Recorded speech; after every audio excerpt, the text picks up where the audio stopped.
Peace be upon those who follow right guidance. I'm here to give you just a little information that hopefully will be beneficial to you.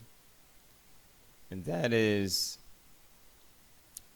the nature of protests always leads to negative results historically. All right, and that happens internationally. Okay, let me explain the way this thing works. Whenever a government allows people to have protests for whatever reason, if it's supposed to be a sign of freedom of speech or whatever the case may be, what happens? It always becomes violent, because it gives those people who hate that particular government, it gives them the opportunity to infiltrate those protests, which usually starts out with the intent, or at least with the illusion or the at least verbally stating that we want to peacefully protest. So it usually starts out that way.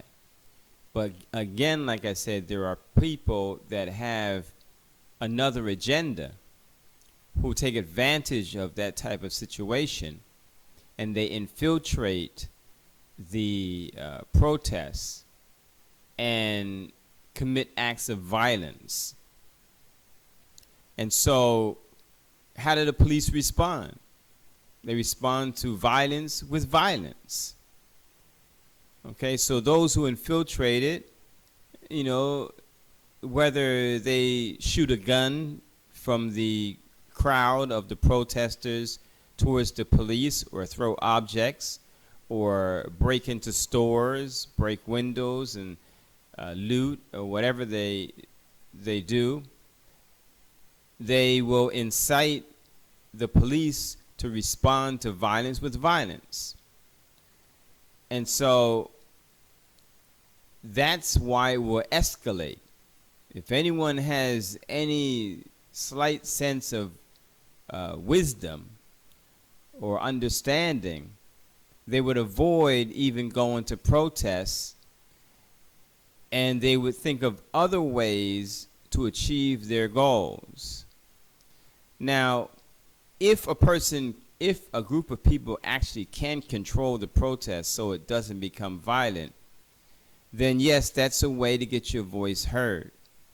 But in most cases, protests will always become violent because you're not able to eliminate or isolate or prevent those who have other agendas from joining into the protests, and you don't know who they are. And sometimes you could even have some people who, in some cases, who actually work for the police or work for the government, infiltrating the protests in order to instigate violence and for it to escalate into being more than just a peaceful protest. And everyone has their own agenda, because some people believe if they can make the so-called peaceful protests into violent protests, that they can blacken the image or make negative the appearance of those protesters, so that they become shown in a negative light. Instead of them fighting for justice, now it looks like they are terrorists, you know, turning the tables so that they become the bad guys. All right, so this is what inevitably, especially if the protesters don't get what they're seeking, and those infiltrating it, turning it into violent protests, violence will be met with violence from the government, bringing the military in to try to control the protests that have become violent. And so that will inevitably lead to a revolution. Now, what may happen is that some of the people who are against the protests and against the protesters, there may be an internal clash leading to a type of civil war, internal clashes between citizens. So whichever may come first, it may be a revolution or a civil war. So no matter which one it becomes, the protests are the catalyst for both. The protests are the catalyst for an internal clash between citizens, in this case between black and white. And the protests will be the catalyst for a potential revolution between the people and the government. And then there are others who oppose America, other countries, that would like to see that. And so they may also instigate the clashes and the violence, or the protests becoming violent, because of their opposition to the American government. So you have people who are enemies of the American government from other countries that will infiltrate protests so that they become violent.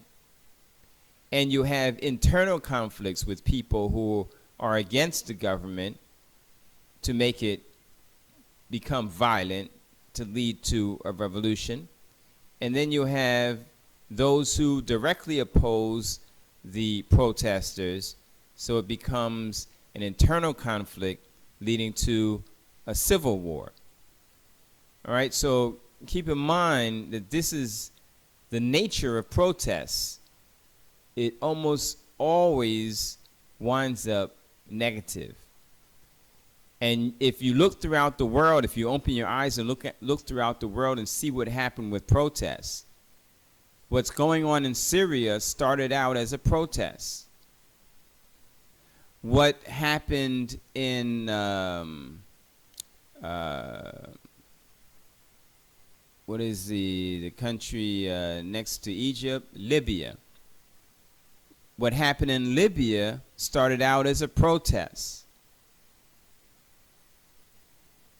So you'll notice that the destruction and the chaos that happened as a result of protests, it's almost always negative and almost always leads to something worse. So the best thing for anyone to do is either to avoid protests altogether or have a complete control over the protests so that it does not become violent. Because does anyone think that if the protests became violent, that you can outfight the American Army or National Guard? Do you think that that would be a war that is won? I don't think so. I think all of you know that if it was an all-out fight between the people and the army of the United States, who would come out with the short end of the stick? Who would come out as losers? And the only thing you can hope is that another country would come in to support the protesters with weapons, with manpower. And of course, if that happened, you're talking about an even greater ugly result than just mere protests. All right, so let's be wise about how we seek our rights, because if you're seeking your rights from the one that you're attacking with violence, then it's not usually going to be very productive. Keep your eyes open, keep your ears open, and keep your mind working.